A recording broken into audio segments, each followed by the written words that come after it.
ایک بات سلوات پڑھیں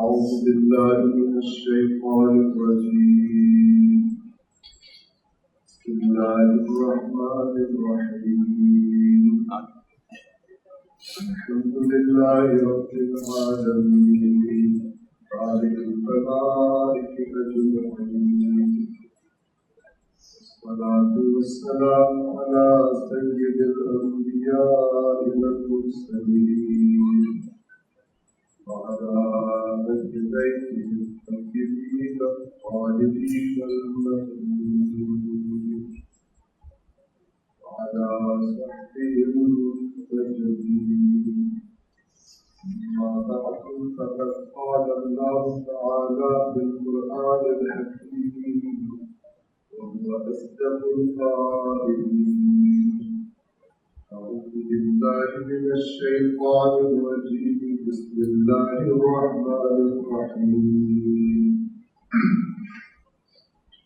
إنما المؤمنون الذين آمنوا بالله ورسوله ثم لم يرتابوا وجاهدوا بأموالهم وأنفسهم في سبيل الله أولئك هم الصادقون صدق الله العلي العظيم.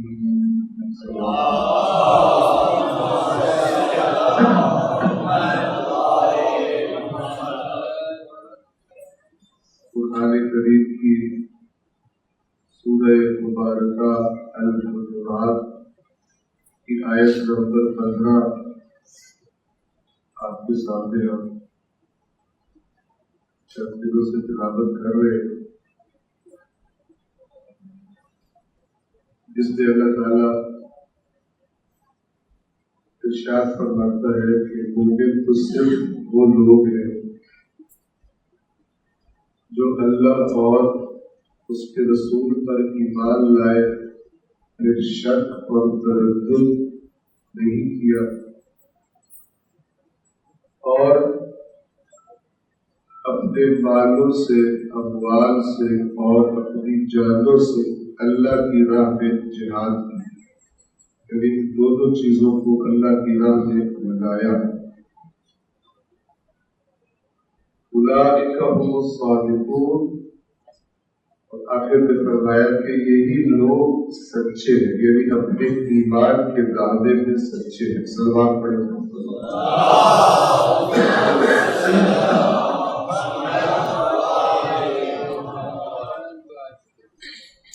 سید الشہداء امام مظلوم امام حسین علیہ السلام اور ان کی اولاد جو کربلا میں شہید ہوئے، ان کے اصحاب، ان پر اللہ تبارک و تعالیٰ کا درود و سلام ہو۔ یہ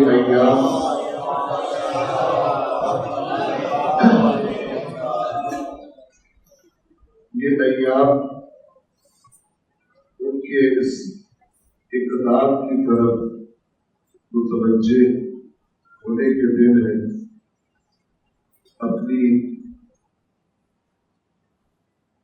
اپنے دین کے بارے میں سنجیدہ ہونے کے دن ہے۔ جس دین کے لیے یہ قربانی دی گئی، اس دین کی طرف اور زیادہ توجہ کے دن ہے۔ وہ دین جو امام حسین علیہ السلام نے اس قربانی کے ذریعے بچایا، میں اس دین کے بارے میں کتنا سنجیدہ ہوں۔ کربلا دین کی بقا کے لیے برپا ہوں، تاکہ دین تحریف سے بچ جائے، تاکہ دین تبدیلی سے بچ جائے، اصل دین باقی رہے۔ تو اگر یہ درست ہے کہ یہی حق ہے، تو پھر ایک حسینی، ایک عزادار کے لیے دوسروں سے زیادہ قیمتی اور اہم ہونا چاہیے دین کا معاملہ.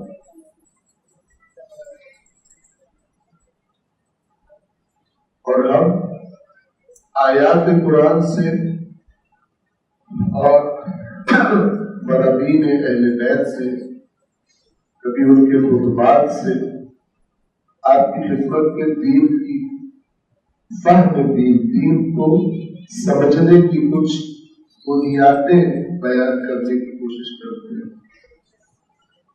آج انشاءاللہ اللہ تعالیٰ نے توفیق دی ایک خطبہ امیر المومنین کا بیان کرنا ہے. اس آیت میں جو لفظ آیا جہاد، وجاہدوا باموالہم وانفسہم فی سبیل اللہ، لیکن اس سے پہلے ایک اور نقطہ ہے جس کو سمجھنا اور جاننا بہت ضروری ہے. دیکھیں، آپ کو اگر آپ حدیث کا مطالعہ کرنے بیٹھیں گے، شیعہ کتب ہو چاہے سنی کتب ہو، وہ بھی اپنی کتابوں کے بارے میں یہ نظر رکھتے ہیں، اور اہل تشیع کے ہاں بھی ایسا ہی ہے. اور وہ کیا کہ جو کچھ آج ہمارے پاس حدیث کے ذخیرے کے طور پر موجود ہے وہ سارا کا سارا سچ نہیں. کچھ جھوٹوں نے اپنا گھڑا ہوا جھوٹ رسول پاک کے نام پر اور گزیدہ ہستیوں کے نام پر شامل کر دیا، اور وہ راویوں نے نقل کر دیا اور وہ کتابوں میں آ.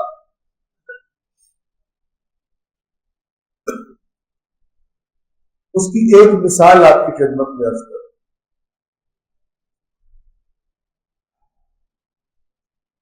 کہ ایک امام جعفر صادق علیہ السلام کا صحابی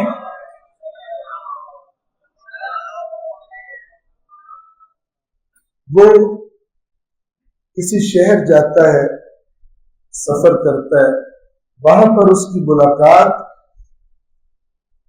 امام باقر علیہ السلام کے کچھ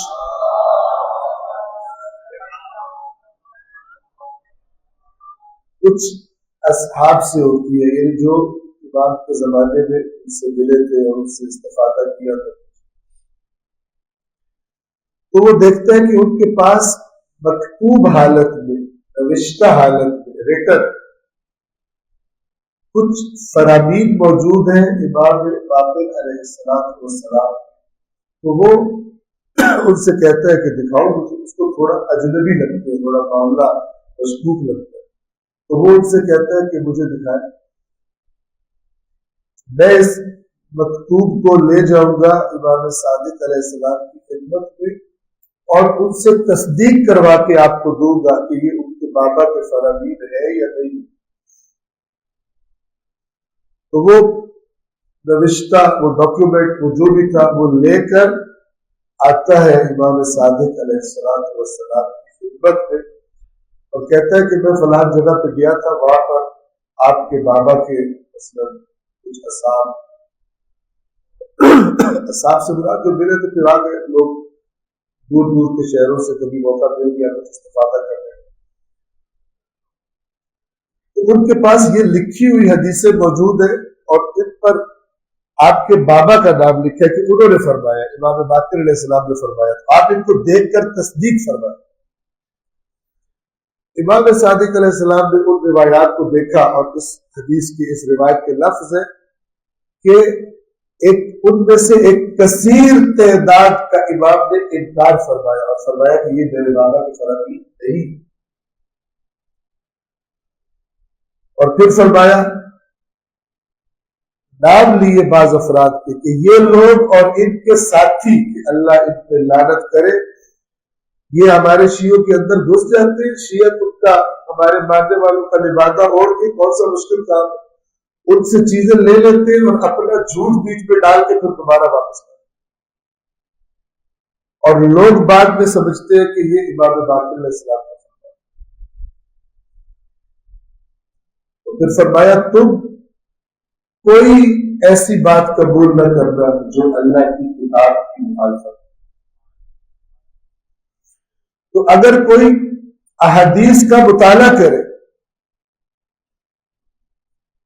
البتہ مشکل کام ہے، ایک جلد قرآن کا مطالعہ نہیں کرتے لوگ، تو اتنے بڑے بڑے حدیث کے ذخیروں کا مطالعہ کرتے، لیکن اگر کوئی کرے تو وہ دیکھے گا کہ کانٹریڈکٹنگ ایک دوسرے کے مخالف حدیثیں. مثلا ایک حدیث ہے وہ بہت ساری شرائط بتا رہی ہے جنت کو جانے کی، اور ایک حدیث ہے بغیر کسی شرط کے لگ رہا ہے ایک کام کو جنت ملتی ہے. آیا ائمہ ایک دوسرے کی مخالفت میں بات کرتے ہیں یا ائمہ اللہ کی کتاب کے خلاف بات کر سکتے ہیں؟ میں نے کہا یہ والے ایام اتنی بڑی قربانی کی یاد بنانے کے ایام، اس دین کے بارے میں تھوڑا سا دماغ کو سنجیدہ کرنے کے ایام ہے جس دین کے لیے یہ قربانی دی گئی. اگر آپ کو اپنے لیے، اپنے کسی پیارے کے لیے یا اپنے لیے کسی تکلیف کی دوا چاہیے ہو اور آپ کو پتہ ہو کہ مارکیٹ میں جعلی ادویات بڑی عام ہے، تو آپ تھوڑا الرٹ ہو گے. لوگوں سے پوچھیں گے یار اصلی کی نشانی بتاؤ، کون سی شاپ سے لوں تو مجھے اطمینان ہوگا کہ صحیح ہوگی. توجہ فرما رہے، کیونکہ صحیح دوا لوں گا تو شفا ملے گی نا. صحیح دوائی نہیں ہوگی، ڈبہ پیکنگ ویسی ہے، تو کوئی بھی چور جب اس نے یہ چور بازار میں یہ چوری کرنی ہوتی ہے سب سے پہلے پیکنگ کی کاپی کرتا ہے، اندر اپنی غلاظت ڈال دیتا ہے جو بھی ڈالنی ہوتی ہے اس میں، لیکن پیکنگ کو کاپی کرتا ہے. وہ سنجیدہ ہونے کے ایام ہے یہ محرم الحرام کے ایام. نہ کہ سیکھنے سمجھنے کا شوق نہ ہو، بس یہ تصور ہو کہ یہاں آنے سے بخشش ہو جائے، نہیں ہوتی. ہر چیز کا ایک اپنا مقام ہے. ایک انسان زبان سے بات کرے، زبان سے اچھی بات کرنے کا ثواب ہے، لیکن اگر اس کا عمل اس کی زبان کی بات کی تصدیق نہ کرے وہ ثواب ہو جاتا ہے.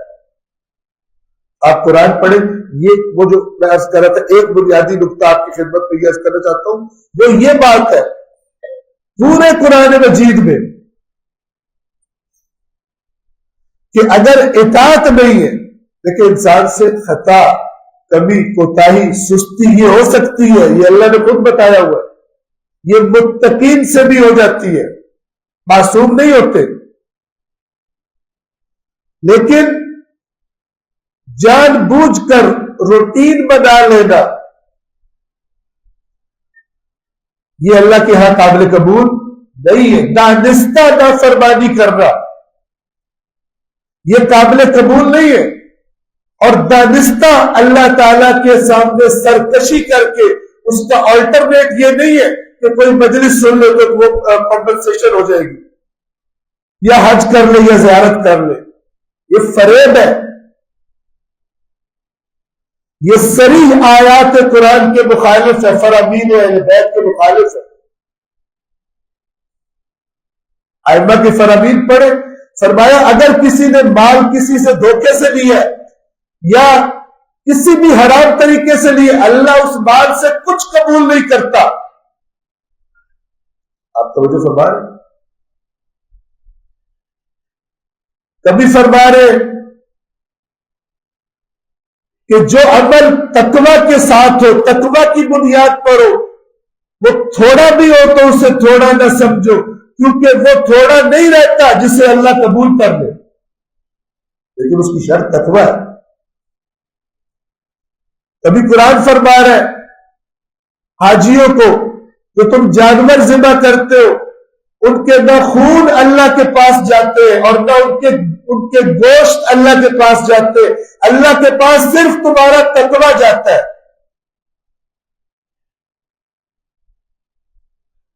کہ یہ کام کرتے ہوئے کتنا تم نے تقوی کے زیر سایہ، تم ایک دین کا کام کر رہے ہو، اس کے سارے مقدمات وہ بھی دین کے مطابق ہونے چاہیے، نہ کہ پہلے خلاف ورزیاں کر لو پھر اللہ کو مطمئن کرنے کی کوشش کرو کہ تھوڑے ادھر بھی دے تو مطمئن ہو جائے گا۔ میں نے آپ کی خدمت میں عرض کیا،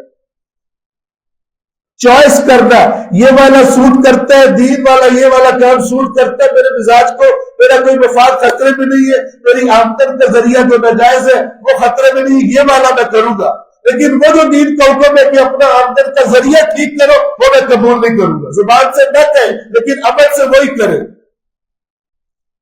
فریب ہے۔ اس کو اگر کسی ایسے شخص کو کسی نے کہا ہے کہ تو فلانا کام کر کے جنت میں جائے گا، اس کو دھوکہ دیا اس نے۔ خود یہ آیت جو میں نے آپ کے سامنے تلاوت کی کر رہا ہوں چند دنوں سے، اس میں اگر آپ غور فرمائیں تو اللہ ان کے ایمان کے پکے ہونے کی دلیل کیا دے رہا ہے؟ جاہدوا باموالہم وانفسہم فی سبیل اللہ، یہ ان کا ایمان ان کو اکساتا ہے، کرواتا ہے یہ کام کہ اللہ کی راہ میں اگر مال کی ضرورت ہے تو مال بھی دے اور اگر جان کی ضرورت ہے تو جان بھی دے۔ اور یہ آیت اور بہتر سمجھ آئے گی، اس سے پچھلی والی آیت کچھ بدو آئے تھے، کچھ اعراب دیہاتی عرب بدو اللہ کے نبی کے پاس قید پڑا ہوا تھا ان کے علاقے میں، انہوں نے کہا جا کے چکر چلاتے اسلام کا، ہم کہتے ہم بھی ایمان لے آئے تو ہمیں کوئی پاس سے لنگر پانی مل جائے گا، کھانے پینے کا ہیلپ کر دیں گے ہماری۔ آ کر انہوں نے کہا ہم ایمان لے آئے، اللہ تعالیٰ نے فرمایا اپنے رسول سے قُل لَمْ تُؤْمِنُوا وَلَٰكِنْ قُولُوا أَسْلَمْنَا، اے رسول ان سے کہہ دیجئے تم ایمان نہیں لائے بلکہ کہو تم اسلام کا اظہار کر رہے ہو ظاہری طور پر، کیوں؟ وَلَمَّا يَدْخُلُ الْإِيمَانُ فِي قُلُوبِكُمْ، ابھی تک ایمان تمہارے دلوں کے اندر داخل نہیں ہوا، ایمان تمہارے دلوں میں داخل نہیں ہوا، تم اپنے مفاد کے لیے آ کر کہہ رہے ہو ہم ایمان لے آئے، ایمان تمہارے دلوں میں داخل نہیں ہوا۔ ان کی بات کے مقابلے پھر اللہ نے اگلی آیت میں آیت نمبر 15 میں پھر خود بیان فرمایا مومن کون ہے، یعنی کہ تم جیسے مومن نہیں ہوتے، مومن تو صرف وہ ہے جو اللہ اور اس کے رسول پر ایمان لائے، پھر شک کا شکار نہیں ہوئے اور اپنی جانوں اور اپنے مال سے کوششیں کی، جہاد کیا اللہ کی راہ میں، یہی سچے ہیں، تم لوگ سچے نہیں ہو۔ یہ معیار تو ابدی ہے اللہ کے، توجہ فرما رہے۔ ایک سلوات پڑھے محمد والے۔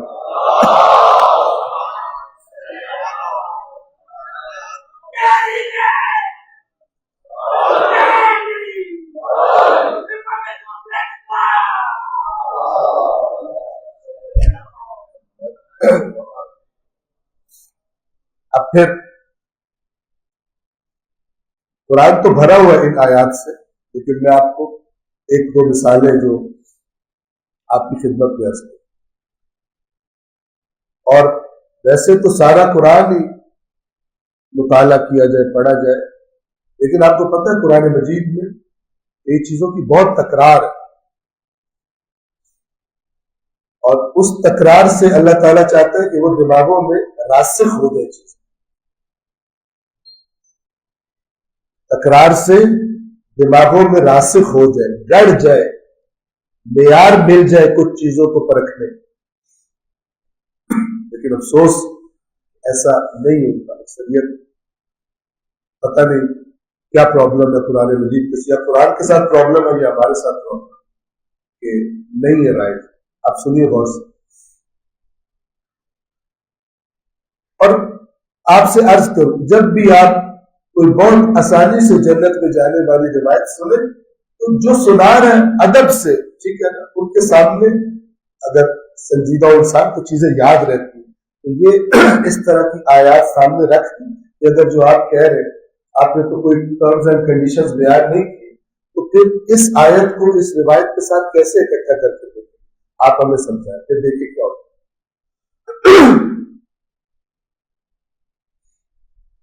اور جب تک یہاں سے مطمئن نہ ہو سوال کرے ہوش میں نہ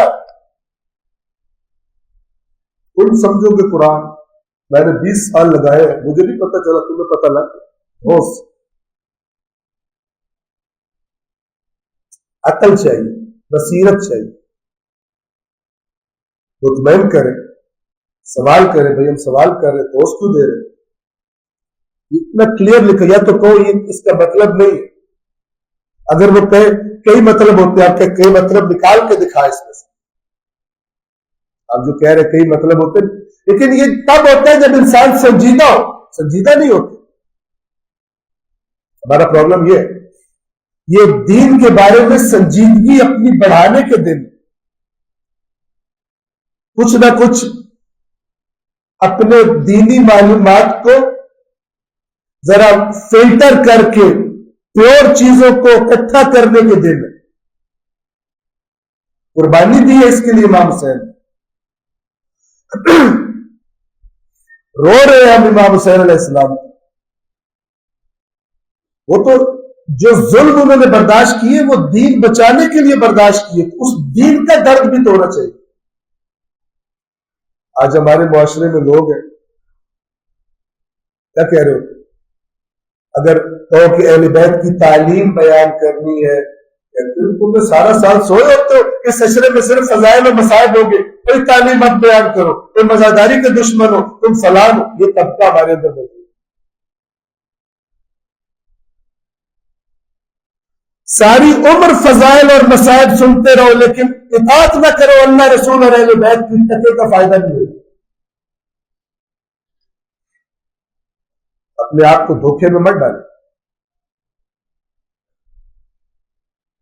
وہ جو آیت ہے یا ایھا الذین آمنوا اطیعوا اللہ واطیعوا الرسول واولی الامر منکم بھرا پڑا قرآن قل اطیعوا اللہ والرسول فإن تولوا فإن اللہ لا يحب الکافرین اے رسول ان سے کہیے اللہ اور رسول کی اطاعت کرو اگر پھر جائے اطاعت نہ کرے اللہ کافروں کو پسند نہیں کرتا قرآن مجید کے لفظ کس کو کفر کہا جا رہا ہے اطاعت نہ کرنے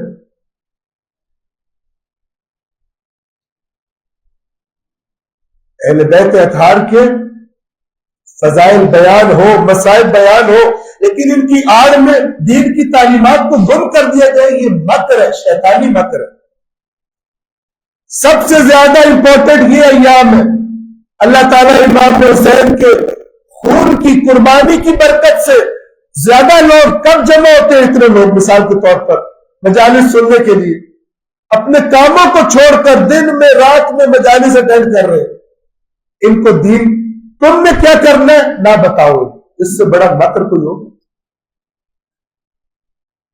اور آڑ کس کی لی جا رہی ہے اہل بیت اطہار کی عقیدت امام سر بڑے مکر ہوتا ہے توجہ فرمان ایک بندہ ایک زمانے میں اس کے پاس ایک شخص آتا ہے تو کہتا ہے کہ تیرا چہرہ تو رسول اللہ سے ملتا جلتا وہ سے عقیدت فلان اور نواسہ رسول کو زہر دیتا ہے جو اصل عقیدت کی جگہ اسے زہر دے اور باقیوں کو دکھاوے کے لیے یہ اتنی عقیدت ہے رسول اللہ تعریف بڑی بڑی آپ توجہ فرما رہے ہمارے پاکستان میں ایک بندہ ٹی وی پہ آتا ہے انٹرویو دیتا ہے کہتا ہے میں بدبودار شیعہ ہوں تھوڑی میں کہتا میں شراب پیتا ہوں خدا کی لعنت ہو تجھ پر مکتب اہل بیت کو تو بے شرم آدمی بدنام کر رہا شرابی کیسے اہل بیت کا شیعہ ہو سکتا ہے شیعہ فالوور کو کہتے ہیں آپ توجہ کریں الفاظ کے صحیح مفاہیم کو سمجھیں زندگی صرف ایک بار ملے گی اور آپ کو تو اتنی عظیم نعمت ملی ہے اس پلیٹ فارم کی صورت میں امام فرماتے ہیں امام باقر علیہ السلام غور فرمائیے گا